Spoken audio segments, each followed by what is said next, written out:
Saudara, Anda menyaksikan Breaking News Kompas TV terkait dengan penetapan tersangka Ketua KPK Firly Bahuri dalam kasus dugaan pemerasan terhadap mantan Menteri Pertanian Syahrul Yassin Limpo. Perjalanan kasus ini cukup panjang, Saudara, dan pemanggilan oleh Polda Metro Jaya bukan terjadi hanya sekali, tapi beberapa kali yang tercatat ada 3 kali, dan 3 kali pula Firly mangkir dan 2 kali sempat memenuhi panggilan dari Polda Metro Jaya, dan itu pun Firly meminta untuk diperiksa bukan di Mapolda Metro Jaya tetapi di Bareskrim Polri.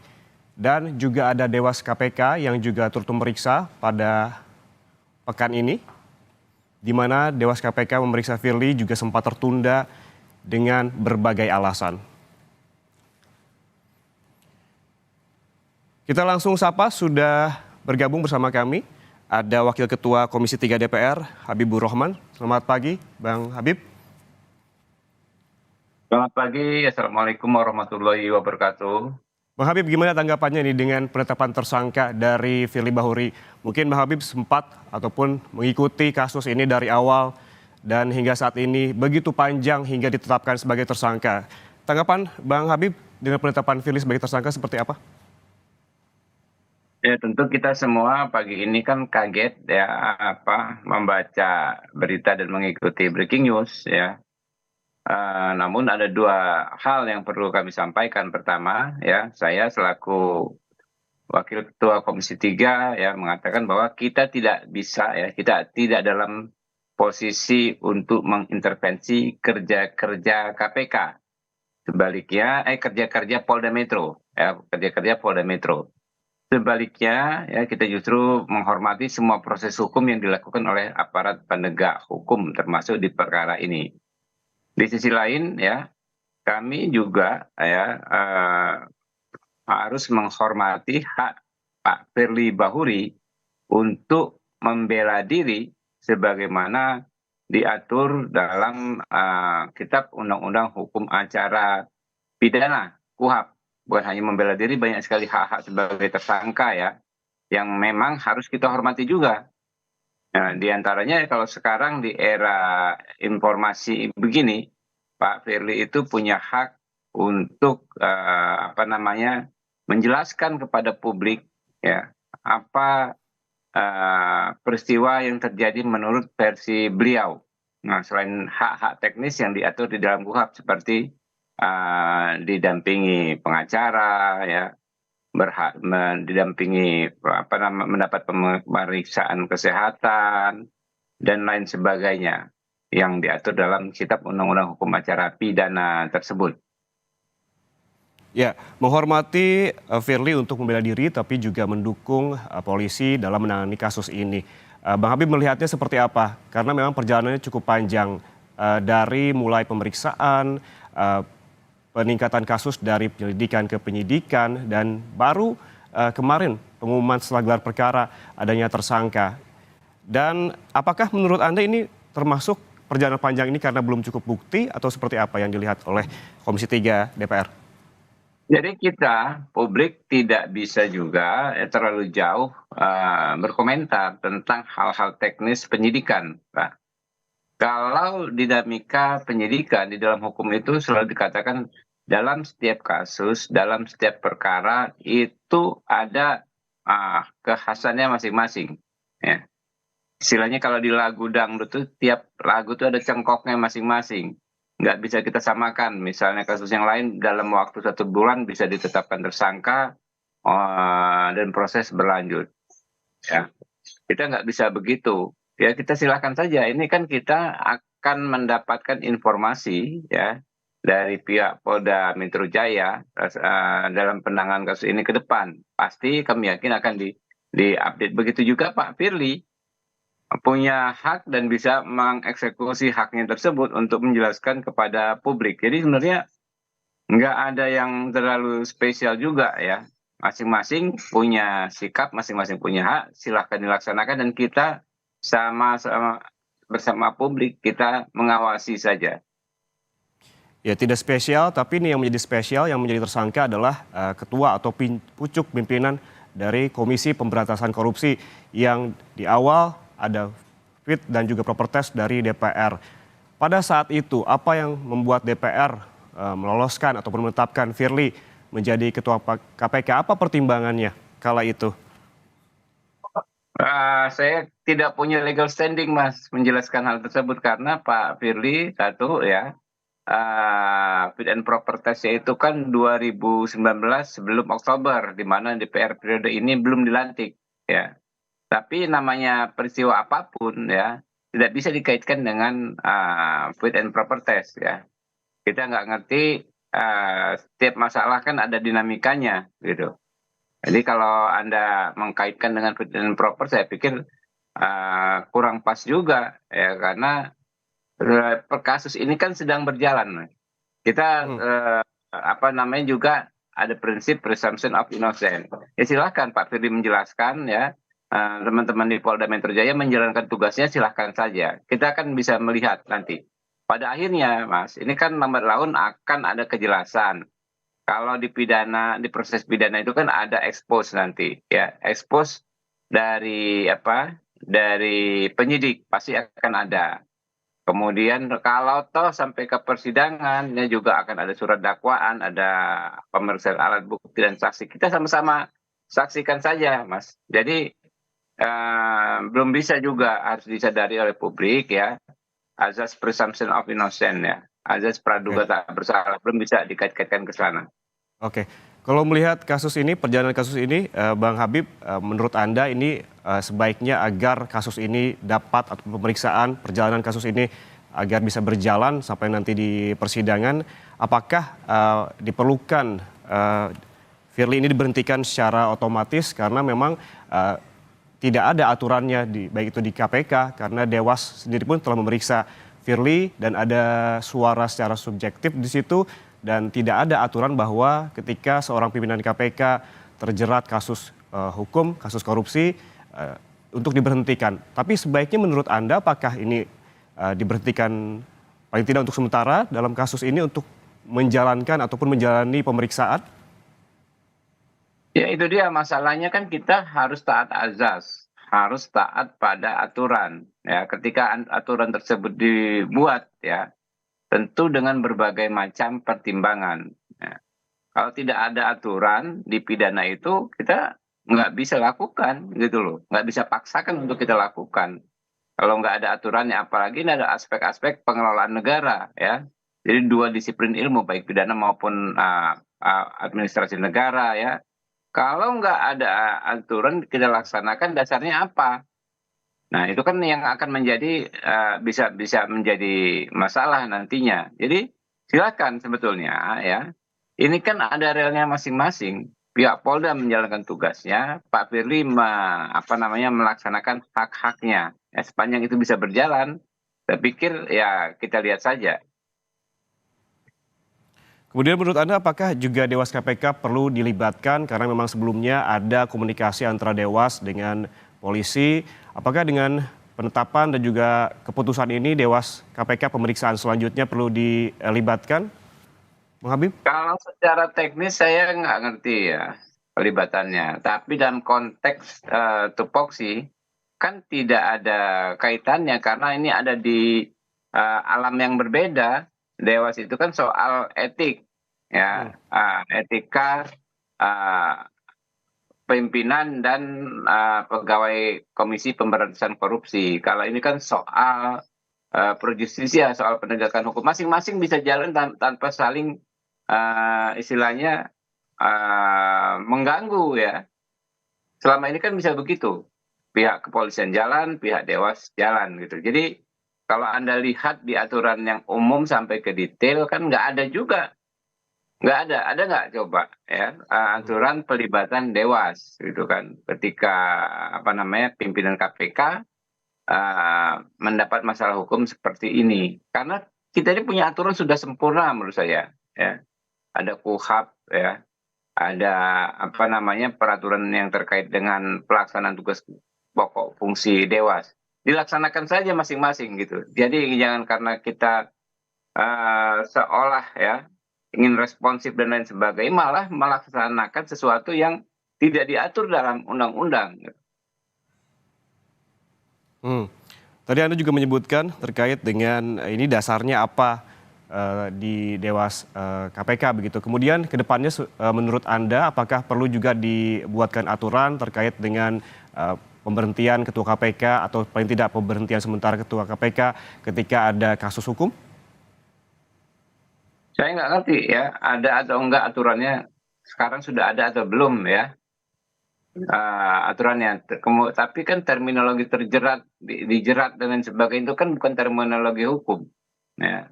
Mhm. Apa maksudnya dijerat? Kalau terminologi hukum itu kan harus jelas. Statusnya apa, harus ini, dan apa harus begini gitu kan. Tapi kan itu kalau mau diterapkan juga kan kita perlu memperhatikan berbagai macam azas yang ada dalam hukum pidana. Bisa juga kan ada azas, memang ada ya, azas praduga tak bersalah ya, Mhm. azas hak untuk membela diri dan lain sebagainya. Jadi, upaya paksa ya, itu kan ada di kepolisian ya, Mhm. kita serahkan saja apakah perlu upaya paksa dan lain sebagainya. Tapi kalau soal administrasi, mundur nggak mundur, berhenti sementara atau tidak, sampai sejauh ini kan nggak ada yang nggak diatur. Mhm. Artinya ya, lawmaker, para pembuat undang-undang di masa lalu, ini kan undang-undang KPK kan, kemudian KUHP dan lain sebagainya kan produksi sebelum periode ini. Tentu kan sudah ada pertimbangan-pertimbangannya gitu. Jadi ya menurut saya nggak terlalu apa kali lah perkara ini ya. Mhm. Kita kita lihat aja lah prosesnya ke depan seperti apa. Oke. Kemudian sebetulnya itu apa sih yang diharapkan oleh Komisi 3 terhadap Dewas KPK dalam penanganan kasus ini? Ya Habib? tentu sama seperti harapan kami kepada kepolisian Polda Metro Jaya ya, kepada semua pihak yang apa namanya, ikut dalam penyelesaian persoalan ini ya, kita minta masing-masing pihak ya, laksanakan saja tugasnya sesuai dengan tupoksi yang diatur di undang-undang. Kalau kita komit di situ saya pikir persoalan hukum akan bisa berjalan ya, selesai dalam konteks nanti terbukti apakah bersalah atau tidak dan lain sebagainya, tanpa perlu kita gaduh-gaduh gitu. Mhm. Oke. Mhm. Tidak perlu gaduh-gaduh, tapi sebetulnya banyak mungkin yang mempertanyakan ya Bang Habib, Ketua KPK sudah ditetapkan sebagai tersangka dalam kasus pemerasan, siapa lagi sih yang Ya, bisa dipercaya? Namun tahan dulu Bang Habib, kita sapa dulu rekan-rekan kami di lapangan, ada Fedriska Ananda di Komisi Pemberantasan Korupsi, juga ada Leo Taufik di Polda Metro Jaya. Kita ke Fedriska dulu di KPK. Rizka, selamat pagi. Bagaimana saat ini tanggapan dari Dewas KPK terkait dengan penetapan Firly sebagai tersangka?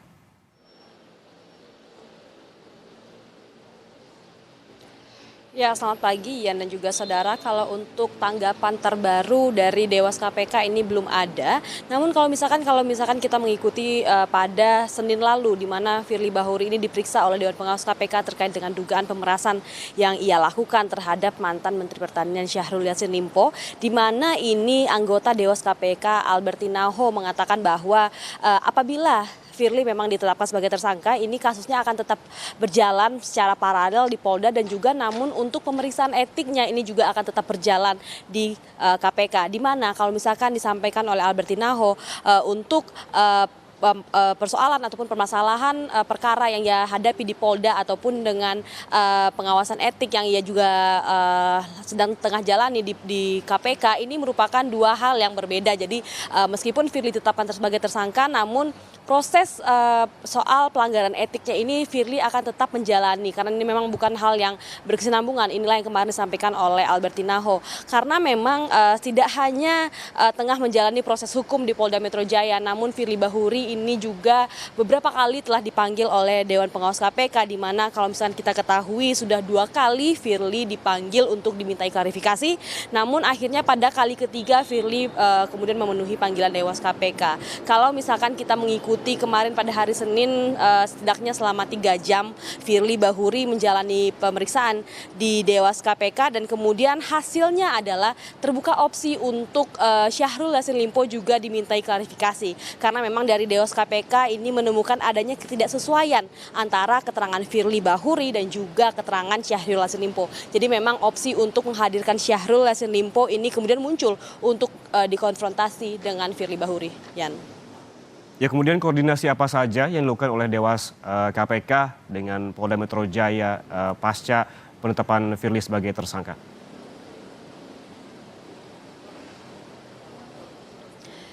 Ya, Ian, sebagaimana kita tahu memang Polda Metro Jaya ini memang melakukan koordinasi begitu ya dengan KPK sendiri terkait dengan kasus yang tengah dijalani oleh Firly Bahuri, di mana kemarin pada pekan lalu ini penyidik Polda Metro Jaya ini juga datang ke gedung KPK, namun memang tidak menemui Dewan Pengawas KPK, namun menemui deputi supervisi dan juga koordinasi. Nah, inilah kemudian koordinasi-koordinasi yang dilakukan oleh penyidik Polda Metro Jaya bersama dengan KPK terkait dengan kasus yang tengah dihadapi oleh Firly Bahuri, karena memang kasus ini tidak biasa, di mana seorang ketua ataupun pimpinan dari lembaga anti rasuah ini kemudian tersangkut kasus yang diduga terkait dengan pemerasan, penyelesaian kasus yang tengah dijalani oleh Syahrul Yassin Limpo pada saat itu.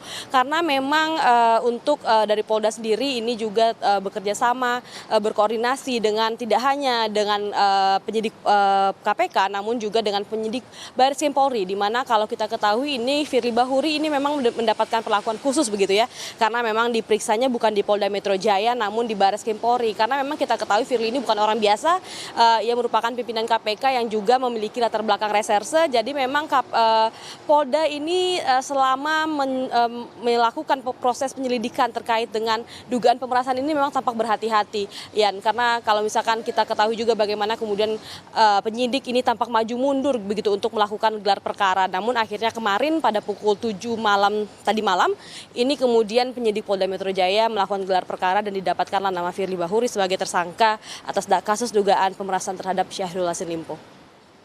Rizka, lalu bagaimana dengan hasil pemeriksaan Dewas beberapa waktu lalu, karena memang setelah melalui beberapa panggilan akhirnya Firly diperiksa oleh Dewas. Bagaimana hasilnya dan seperti apa?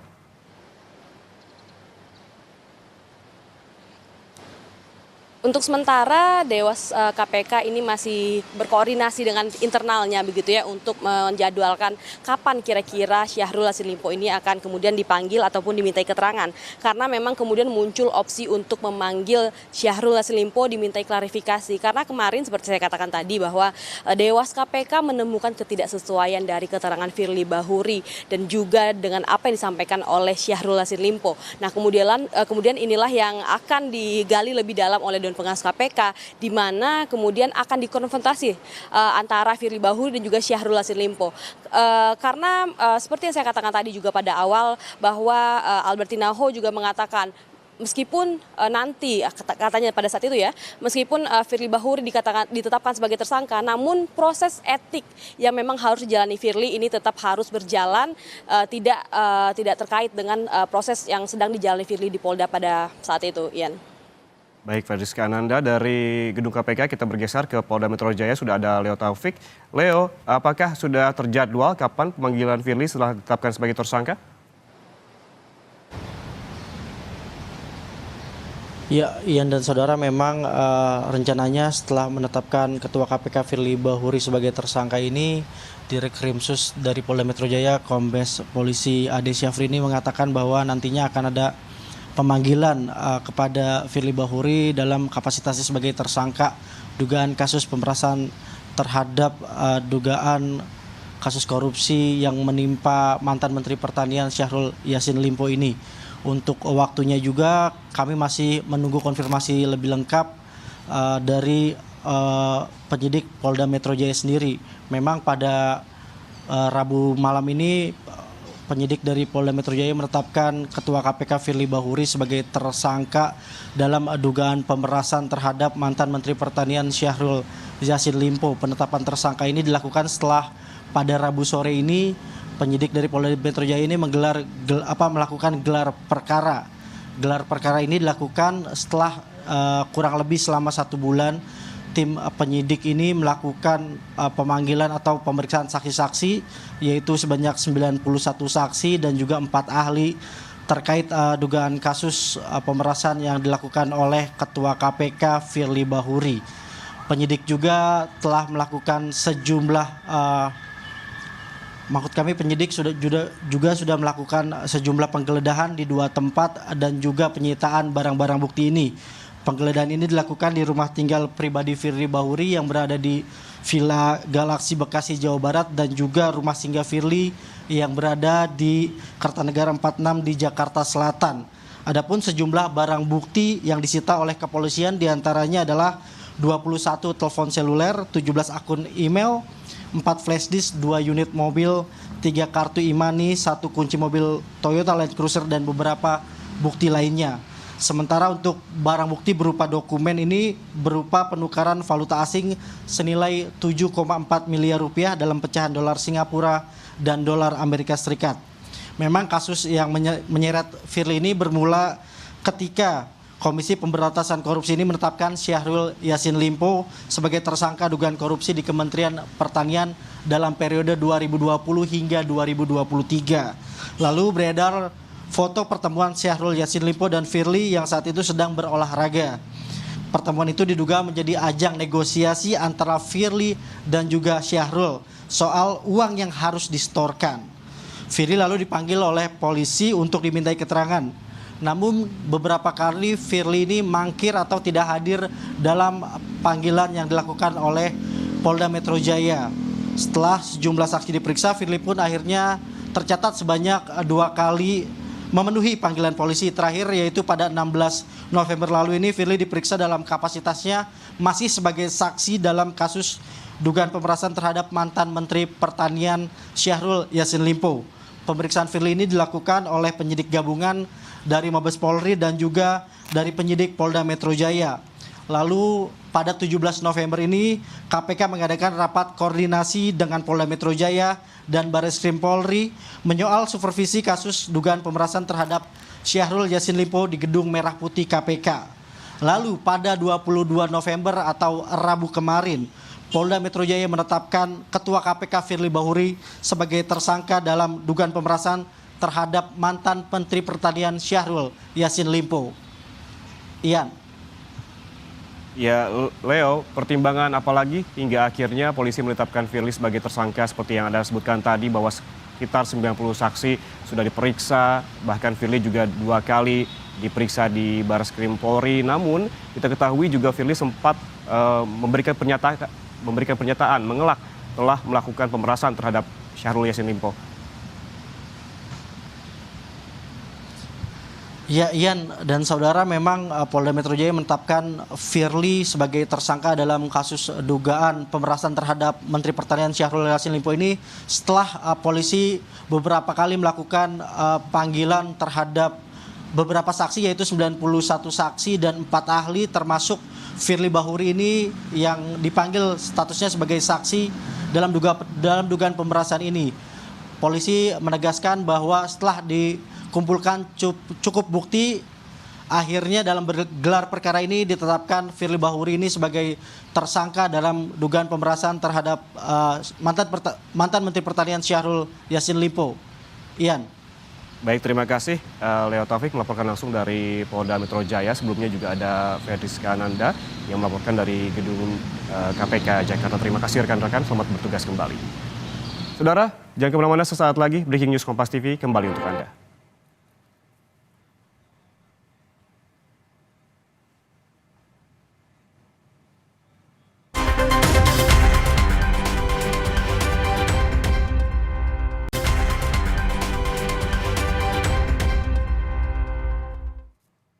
Anda masih bersama kami di Breaking News Kompas TV terkait pasca penetapan Ketua KPK Firly Bahuri sebagai tersangka kasus pemerasan mantan Menteri Pertanian Syahrul Yassin Limpo. Masih bergabung bersama kami Wakil Ketua Komisi 3 DPR RI dan nanti juga akan bergabung bersama kami.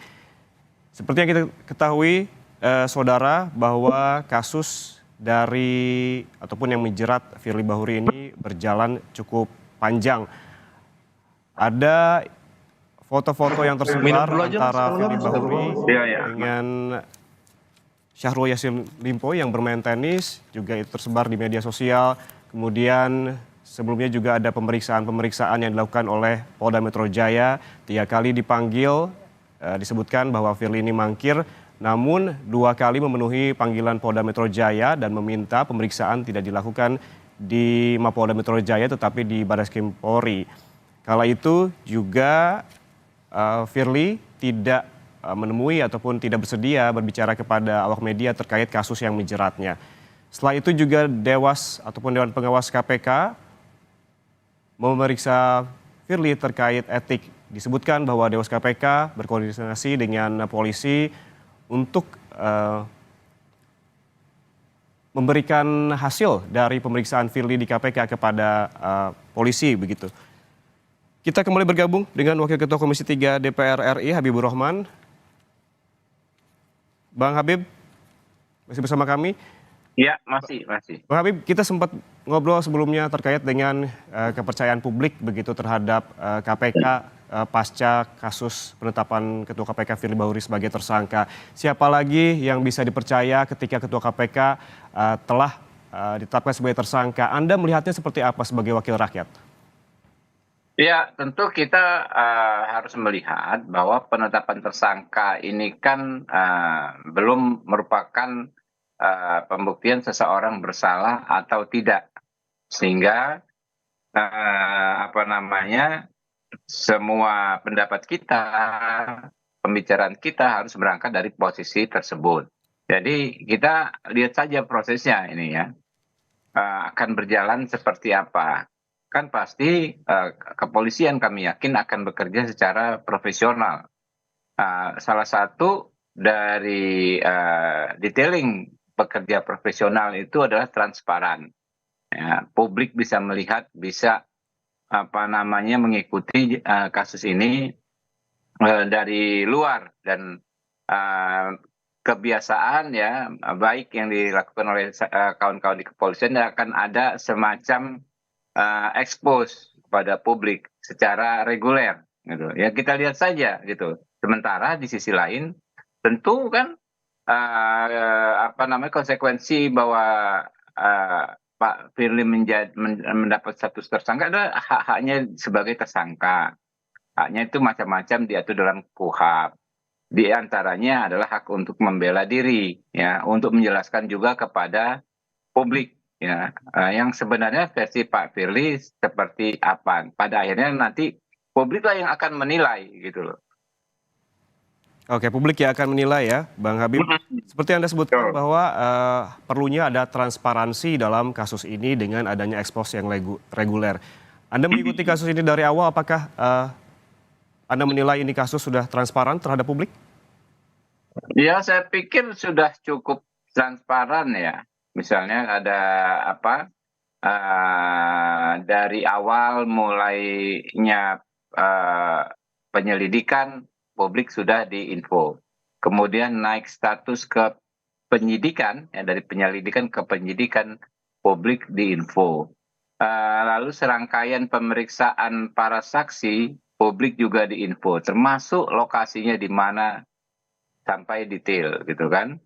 Nah, begitu juga malam tadi, kalau saya baru ikuti, ternyata kan rapatnya kalau nggak salah jam 7 malam. Setelah itu ada konvers atau apa, diinfokan juga kepada publik, nggak nunggu besok ya, nggak nunggu sampai hari ini. Jadi kalau transparansi, saya pikir kita apresiasi ya kepada rekan-rekan di Polda Metro.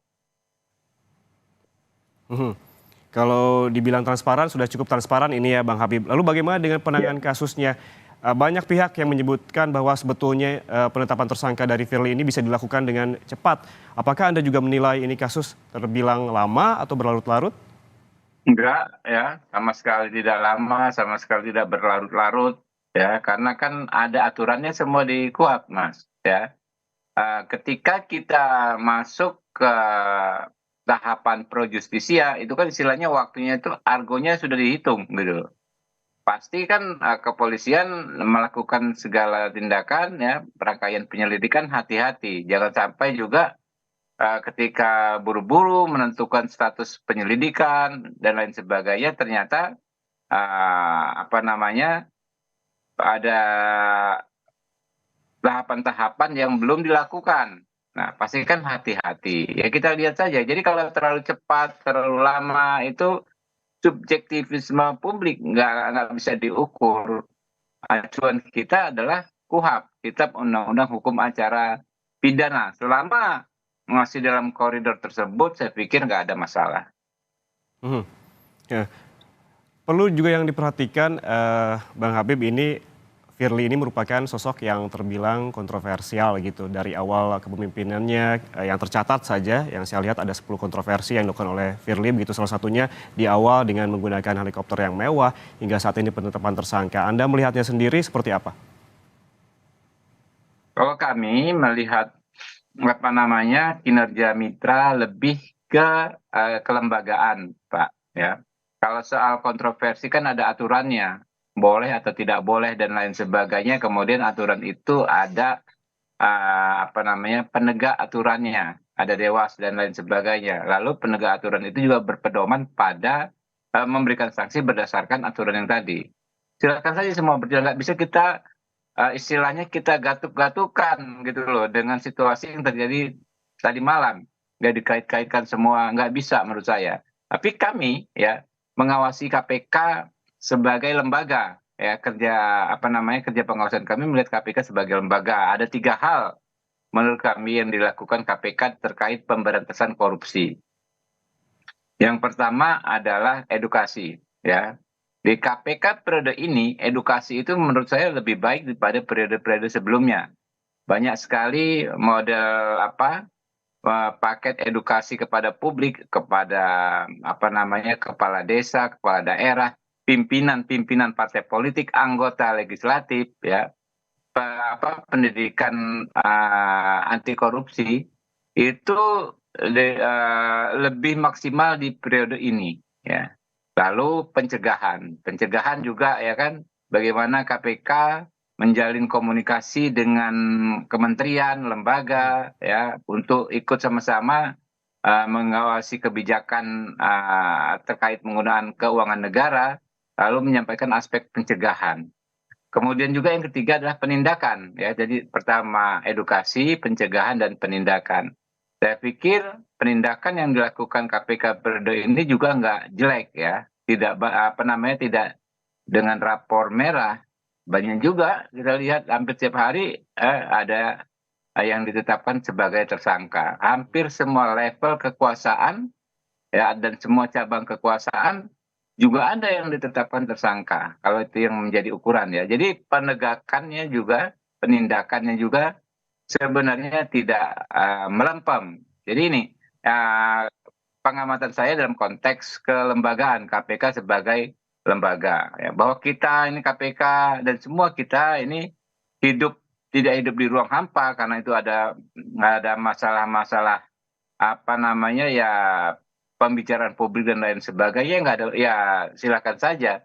Tapi kalau Anda mempertanyakan kerja pengawasan DPR ya, saya pikir sejauh ini tidak ada masalah yang serius di KPK ini kalau parameternya kelembagaan. Ya. Tidak ada masalah serius, tapi adakah catatan dari DPR begitu paling tidak mengawasi KPK semasa periode Firly Bahuri? Ada catatan nggak? Ya itu. Kita melihat ya catatannya itu tadi cukup maksimal memadupadankan ya 3 model kerja pemberantasan korupsi tersebut. KPK ini kan kita nggak bicara hanya satu orang, tetapi mulai pucuk pimpinan sampai yang paling bawah. Ini kan orkestra ya, bekerja secara sinergi.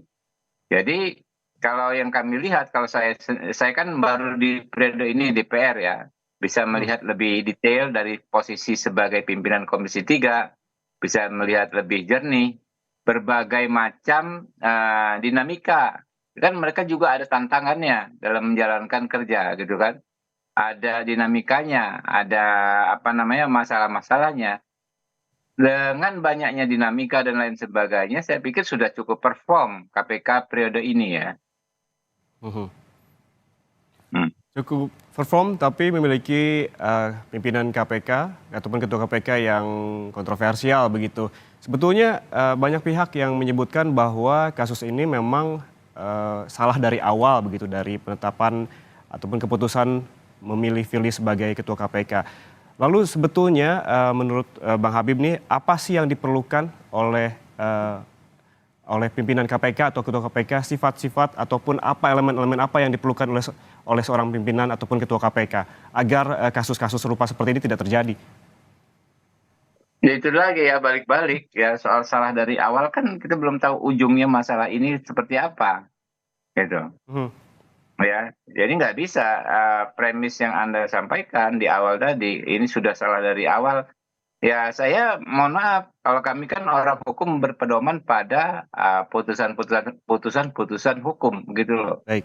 Kalau katakan salah dari awal, salahnya di mana? Tapi Mhm. kalau Anda bicara soal sosok kriteria sosok pimpinan KPK, pertama tentu ada yang diatur di undang-undang, Mhm. ya, macam-macam. Apakah itu memenuhi atau tidak? Yang kedua, masing-masing fraksi juga kan punya preferensi. Tapi secara umum, tentu kita menginginkan pimpinan KPK yang memiliki track record bagus, ya kan, memiliki kemampuan, ya, kapabilitasnya juga bagus. Itu banyak semua, ada semua. Nah, yang ketiga ya ada juga yang mengatakan bahwa eh, apa pimpinan KPK ya integritasnya harus tanpa cacat sama sekali. Nah, ini kan diperbincangkan, ya. Lalu juga dipantau oleh publik saat fit and proper. Saya pikir nggak ada masalah waktu itu kan. Nggak ada coba partai-partai yang mempersoalkan. Nggak ada. Sementara partai-partai ini kan mendapat mandat dari rakyat gitu loh. Mhm. Mhm. Nah, kalau soal like or dislike, ya kan, tidak semua orang disukai oleh semua orang, gitu kan. Tidak ada orang yang disukai oleh semua orang. Ada yang suka, tentu ada yang tidak suka. Itu hal yang biasa gitu loh. Mhm. Berarti itu kriteria idealnya ya Bang ya? Ya, Memiliki kriteria track ya record ada yang kriteria yang bagus. diatur, makanya kan kita ini kan susah ya. Semua kan kita tuangkan dalam bentuk peraturan ya. Tapi kalau kita melaksanakan ketentuan tersebut sesuai dengan peraturan, kita dianggap wah terlalu textbook dan lain sebagainya. Padahal yang paling benar adalah kita harus textbook, ya Mhm. enggak? Ya, nggak bisa. Kita ini kan melaksanakan tugas dan wewenang. Kalau hanya menurut persepsi kita masing-masing bisa rusak gitu loh. Apa yang ada aturannya saja yang itu yang memang harus kita laksanakan. Oke, baik. Berarti banyak hal yang harus tetap diperhatikan dalam termasuk dalam pemilihan ketua KPK ya, termasuk tadi ada textbook juga yang disebutkan oleh Bang Habibur Rahman terkait dengan kriteria-kriteria ideal tadi, termasuk track record yang bagus. Terima kasih Wakil Ketua Komisi 3 DPR RI Oke. Habibur Rahman telah bergabung bersama kami di Breaking News Kompas TV.